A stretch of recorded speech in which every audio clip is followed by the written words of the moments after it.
Notwithstanding de Richelieu's confidence in the rising of the new de Mailly star in the Versailles heavens, and François de Bernais' more reserved and more diffuse plans, it appeared, after all, that de Gesvres's stubborn loyalty to the old favorite was not misplaced.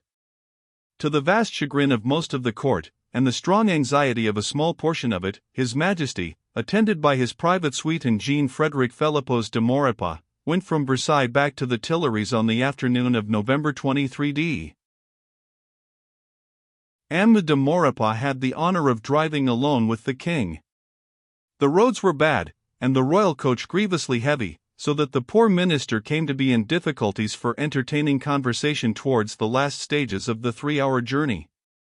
Louis listened good-naturedly to his various remarks, but at length took occasion to switch the topic round to that one of all others which Maurepas had been trying to avoid.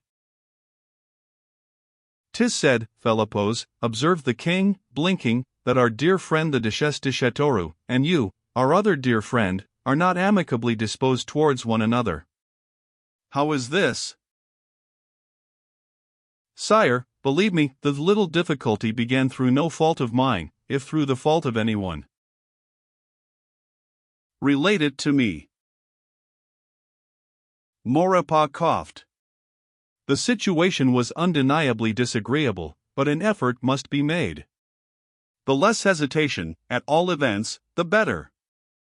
"Your Majesty, it had to do with a house, the Hotel Maurepas, which 3 years ago was the Hotel Mazarin, but fell to me at Madame de Mazarin's death, thus obliging Madame de la Tournelle to leave it on the demise of her grandmother." "We are connected, you know, sire." For a moment or two the king remained silent, and his companions sat dreading an outbreak of displeasure. Presently, however, Louis remarked, without much expression, "Since her leaving the Hotel de Mazarin was the occasion of her appearance at Versailles, one might imagine that Madame would strive to modify her anger." "Is that all the reason, monsieur?" "Latterly, sire, it has been intimated to me that Madame thought me her opponent, politically. Need I assure your Majesty that my only political interest is yours, and that in so far as Madame de Châteauroux has been essential to your good pleasure, in so far she has been esteemed by me. Unfortunately, however, it is whispered that Madame believes me the instrument of her departure from Metz. This, indeed, is utterly false, Iaz." Louis, who was looking slightly amused, raised his hand. "Enough, Philippos. I am aware of some things. We shall try, during the forthcoming week, to give you the opportunity of proving to Madame your entire innocence in that regrettable affair. I wish you to become reconciled to Madame, Philippos, for, to be plain, I can do without neither of you." Maurepas acknowledged this high compliment with some little pleasure, but, as the horses hurried forward, and silence fell between the two, the Marquis found himself at liberty to think some by no means agreeable thoughts. It was quite true that, even in former times, when there was no open rupture between them, love had never been lost between the king's minister and the favorite. Maurepas found his court path very much smoother when the Duchess was not moving just ahead of him, and, despite his loyalty to the king's wishes, he had small desire that the king's well-beloved should return to Versailles. For that reason this present journey to the Tuileries, its object now becoming perfectly plain, began to assume a decidedly unpleasant appearance. Maurepas was well able to cope with the favorite in his own way, but his way was not that of the king. How, then, was he to gain his point, satisfy himself, and, at the same time, please the difficult pair, Marie and de Mailly and Louis de Bourbon, equally well, as he needs must? During this soliloquy the royal coach passed the barrier and entered the dark streets of the city. After 20 minutes of silent and rapid driving, Louis touched his minister's arm. "Look, Philippos, there is the very house towards which, tomorrow, I take my way."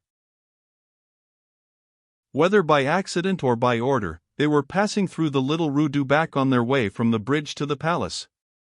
Maurepas obediently leaned out of the window and gazed up at the narrow house now inhabited by the most celebrated woman in France.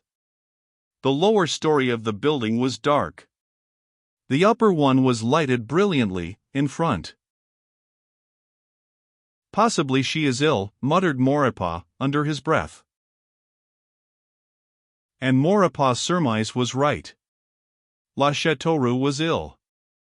A long and fruitless course of Diagenois, of repining for her lost position, of battling for herself, single-handed, against the drawn ranks of the dames d'etiquette, with but a momentary glimpse of the king on his way to mass after his return, with the news of the beginning of the winter fetes, and, finally, more than all, the possibility that she had been effaced from Louis's memory by the appearance of a rival. These things had preyed upon her woman's nature till they threw her into a nervous fever which medicine but increased, and for which there was but one remedy.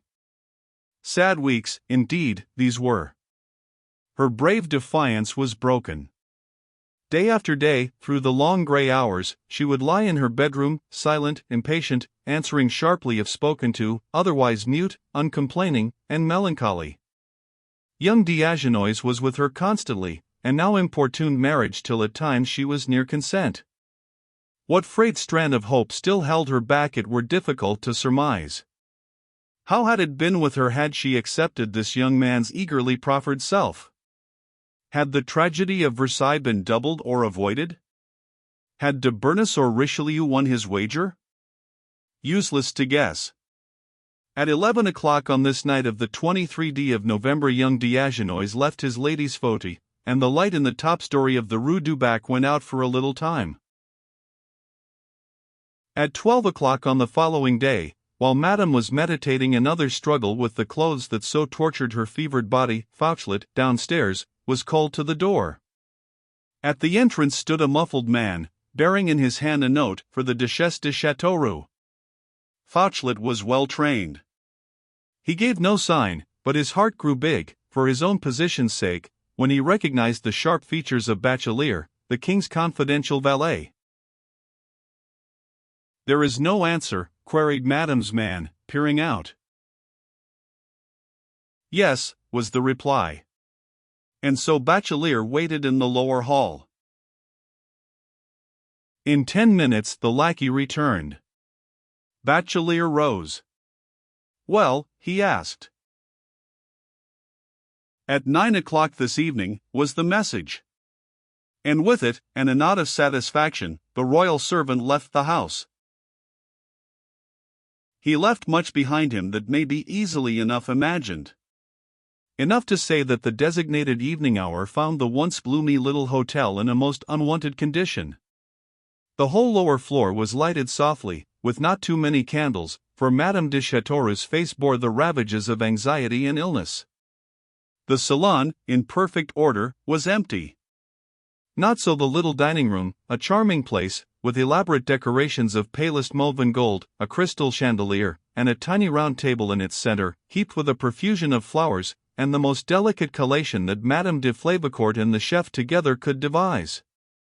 No wines had been brought up, for they were kept cooler below. But here, upon her chaise longue, no rouge upon her flaming cheeks tonight, hair elaborately coiffed for the first time in many days, swathed all in laces, covered with a piece of pale, embroidered satin, arms and hands transparent in the light, her whole form more delicate than ever before, reclined Marie and Amélie waiting. Minutes passed and the hour drew near. Madame moved nervously, her hands wandering over the shadowy garments.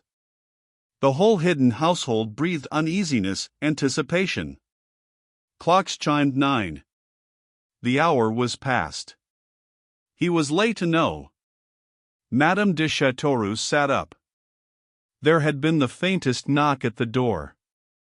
Fauchelet hurried through the hall. For an instant the Duchess tightly clenched her hands. Then her face changed utterly in expression. All anxiety and eagerness slipped away from it. It had become calm, cool, indifferent, showing strong marks of physical suffering. The eyes burned with determination, but her mouth wore a peculiar, disdainful smile that few women, in her place, would have dared to use. Now a black-cloaked figure hurried through the salon, stopping on the threshold of the room where Madame lay. Here the protecting hat and coat were rapidly thrown aside, and the newcomer hastened to Madame. "And," cried the king, gazing down at her in delight. The cheeks of La Châteauroux grew a little redder, her eyes a little more brilliant. "Your Majesty will pardon me that I do not rise," she said.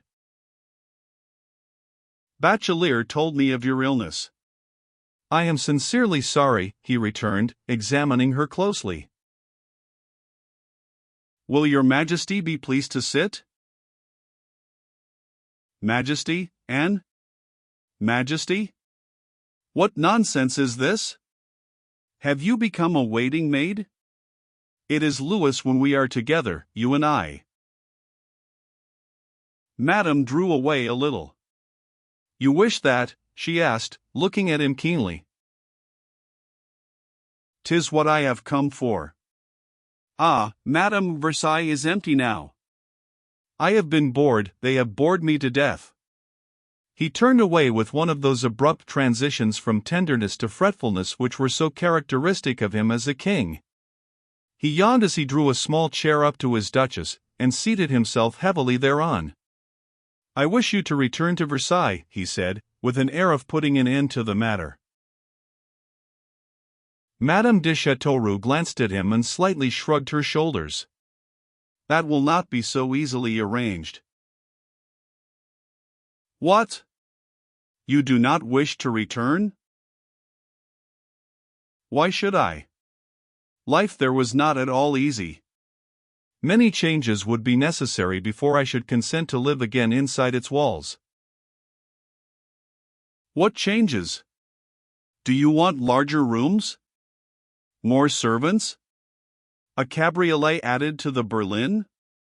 Your cook was always very good." "Ta! Ta! Ta! Rooms, coaches. It is people I mean, sire." "Oh." Louis's face grew more grave. Madame lay perfectly still, watching him. He was obliged, after a moment or two of painful silence, to ask, sulkily, "What people do you want dismissed?"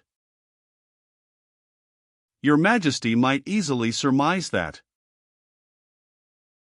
"I? How am I to surmise your rancors, and my dismissal from Metz?" "It was against my wishes, I swear to you," he put in, hastily.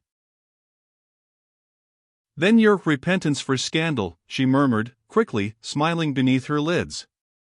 As the king flushed, she was wise enough to waive the point. "I am aware that you were so generous as to wish me to remain there," she observed. "But the man who did cause my departure, was Chartres, madame. I am unable to dismiss a prince of the blood from Versailles even for you." "I did not refer to Monseigneur. It is Maurepas that I want sent off." "Maurepas? Morty! Do you fancy he had anything to do with it?" "He had all to do with it. He hates me, that man. I vow that until he has left Versailles I will not show my face there at any cost." Louis grew red with irritation. "You are absolutely wrong, Anne. De Maurepas had no more to do with your going than I. I swear it." "Then who was the man that instigated Monseigneur to force his way into your apartment?" The king hesitated. Richelieu was a great favorite with him. Were it possible, he would have kept the truth of the matter from Madame.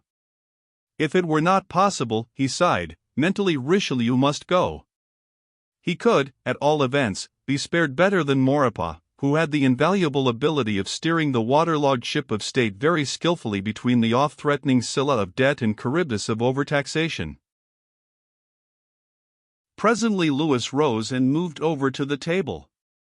Here, after looking absently about, he picked up an egg filled with cream, a new and delicate invention. Taking up a knife, he struck off the egg's head. This was a favorite trick of his, and one which he performed with unerring daintiness. "Look, Anne. Had it been Maurepas who forced our consigne, this is what we should have done to him." He smilingly held up the end of the shell for her to see, and then, putting it down, began to eat the cream. I had not heard that anyone had been beheaded of late. I thought it was out of fashion, observed Madame, with apparent interest. True enough. I'll send Maurepas to tell you about everything. But, look you, if I have that person exiled, if I present you with a list of courtiers for you to do as you wish with, if I reinstate you mistress of Versailles, will you in turn grant me 2 requests? Let me hear them. You must see no more of Diagenois, the creature whom I once exiled. And Philippos and you must be reconciled. I will not have quarrels in my household.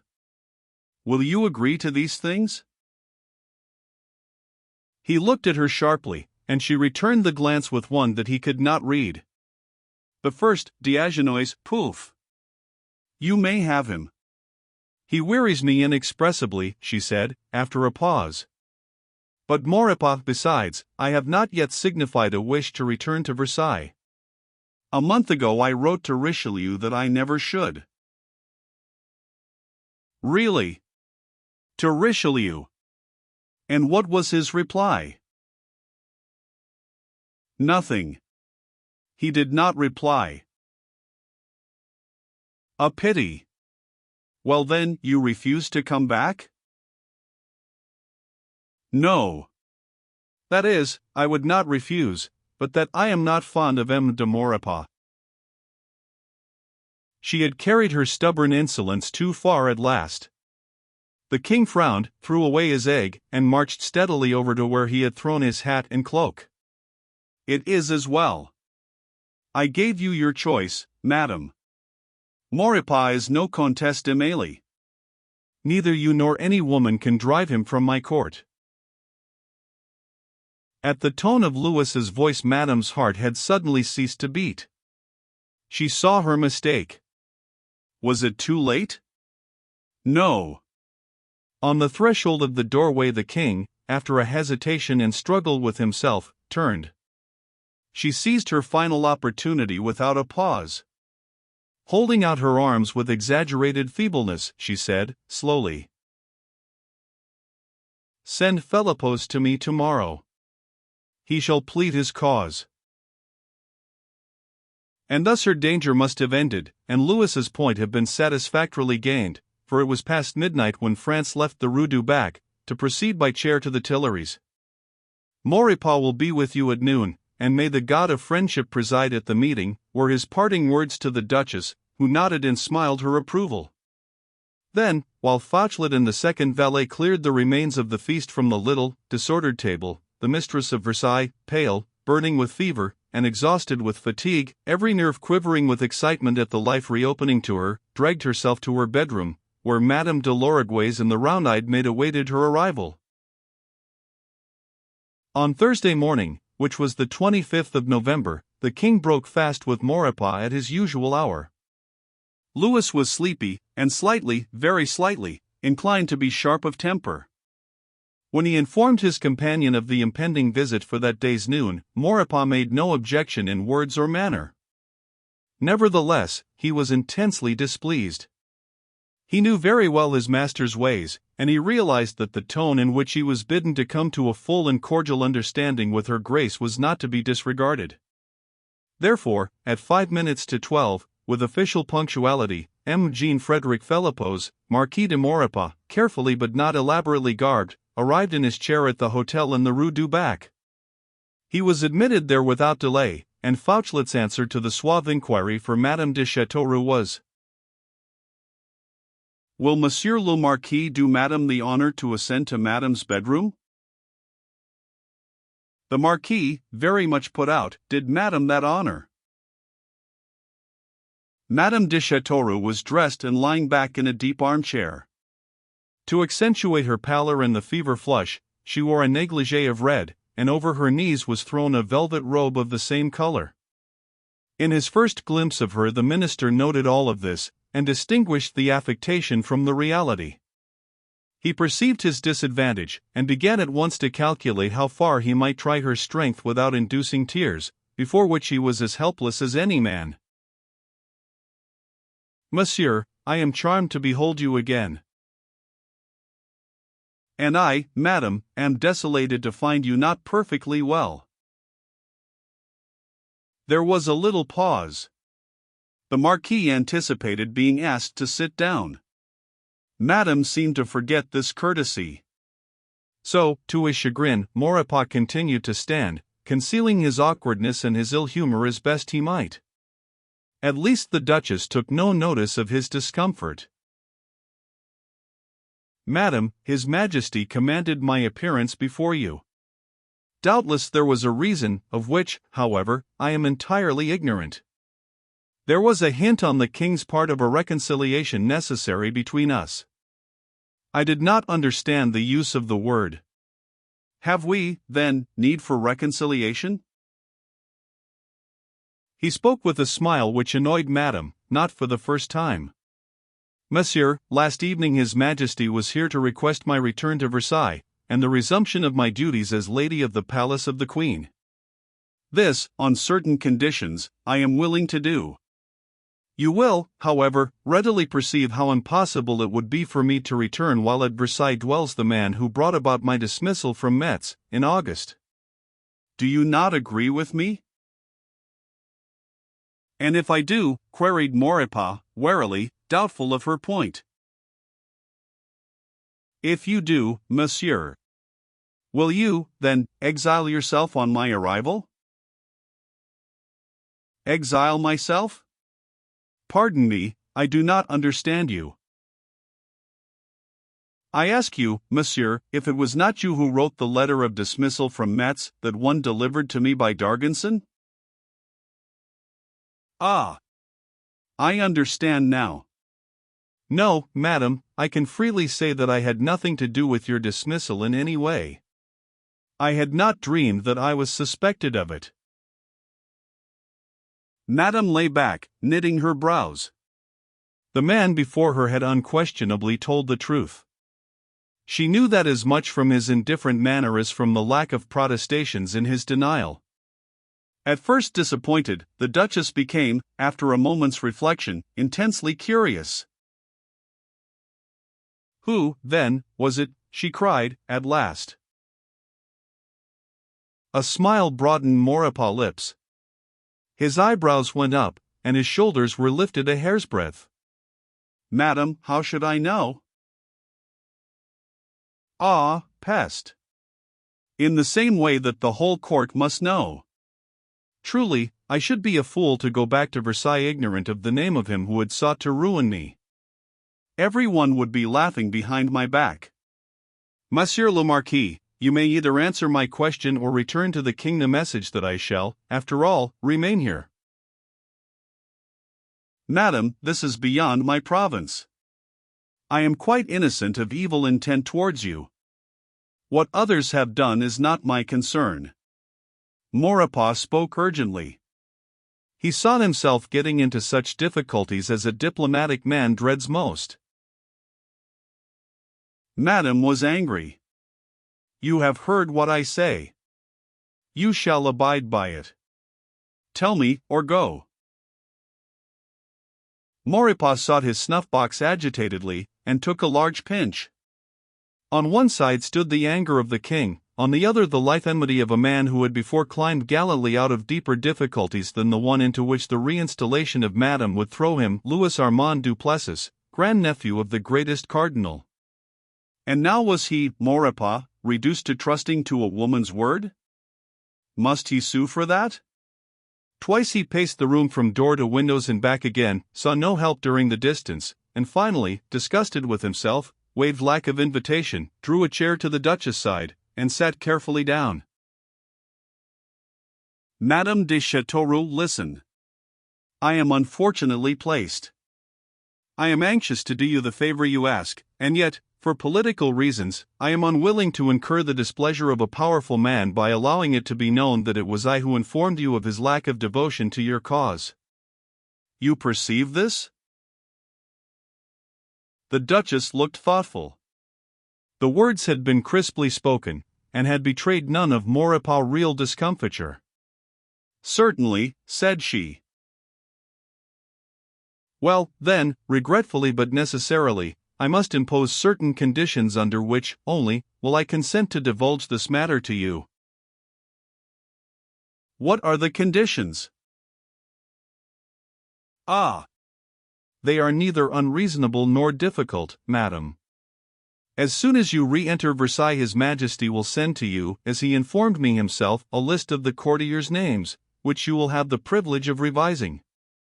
Now, madam, if you will give me your word that this man whose identity I am going to reveal shall be dismissed from Versailles simply by means of that list and not with any marked indignity, if you will also assure me that I shall never be mentioned as concerned in the affair in any way, then, madam, I am but too delighted to enlighten you.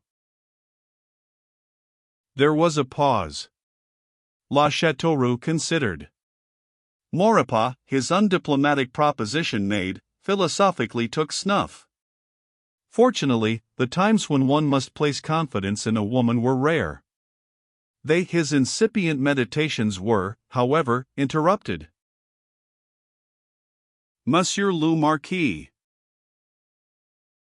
Madam. I agree to your conditions. I give my word. You have reflected well? I have reflected. Quick! The man. Richelieu, madam. Oh, why did I not see it before?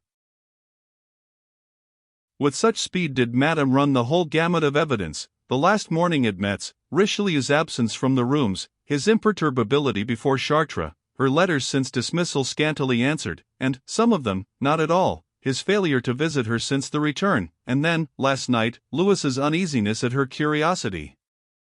Yes. It was but too plain. Richelieu, king's favorite, her own mentor, had turned traitor at last. Ah! The villain! The wretch! The traitor! The imbecile! Never again shall he see me at Versailles. Monsieur, will you pour me a glass of water there? Upon the little table at her side stood a high pitcher and a small silver goblet.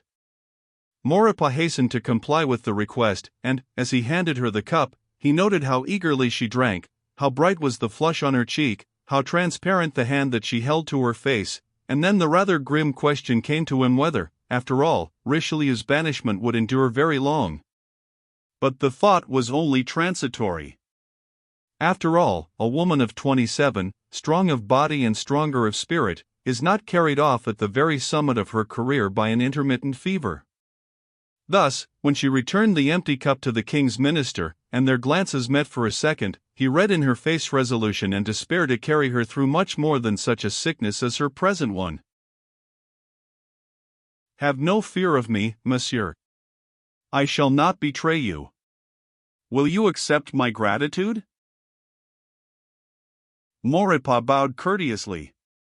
When shall we at Versailles have the opportunity of welcoming you and Madame de l'Uruguay's back again? The Duchess looked quickly up with a flicker of amusement in her eyes at his elaborate tone. I do not know. I am, at present, as you may perceive, scarcely able to be moved so far or to enter upon my week of duties as Lady of the Queen, even should I reach Versailles safely.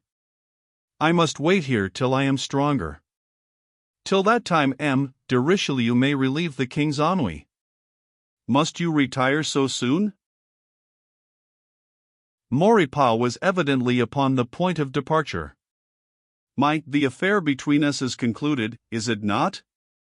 May I take to His Majesty the word of our renewed friendship? Madame de Châteauroux held out her hand, and, while the minister bent over to kiss it, she smiled down on the powdered head with a look in her eyes that he, could he have seen it, would have considered with something like apprehension. Our friendship is ratified, M. de Maurepas. Au revoir. I shall be the first to welcome you at Versailles. Thank you. With Maurepas for one's friend, who could dread anything? You flatter me too much. Au revoir. So, with a final salute, and a grim smile at himself for his undeniable defeat at a woman's hands, Maurepas concluded his task, and, with relief at his heart, crossed the threshold of the dwelling of the favorite of France.